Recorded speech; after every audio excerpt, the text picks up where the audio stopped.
It's on the island, in Tofino's little place. It's near the Vancouver Island. I'm at the beach here. This is my third day of my vacation. I'm sitting here with my fire, really close, as you can see this fire.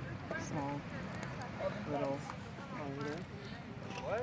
It's a campsite here. It's on Mackenzie. It's called Mackenzie something. It's really nice, and there's a lot of people here. It's packed. Every campsite is packed. It's right by the beach, and the beach is really beautiful. And you can see the beach behind me.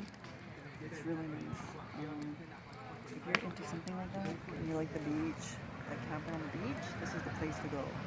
So check out the video and all my videos and all the different places I've traveled. So if you like to travel and you like things like that, these are the places. Tofino, there's Lund, there's Eucalypt, there's, if you want to go on the other side, it's Gillian Island, and then there's, when you go to Tofino, you could take a water taxi across to get to this. There's different kind of little small islands. They're divided up. So it's not very costly for the water taxi. It's pretty a decent price. So this is one of my videos that I was traveling to. Just check me out, and yeah, just make up your own mind and if you want to go somewhere. Anyways, take care. See ya.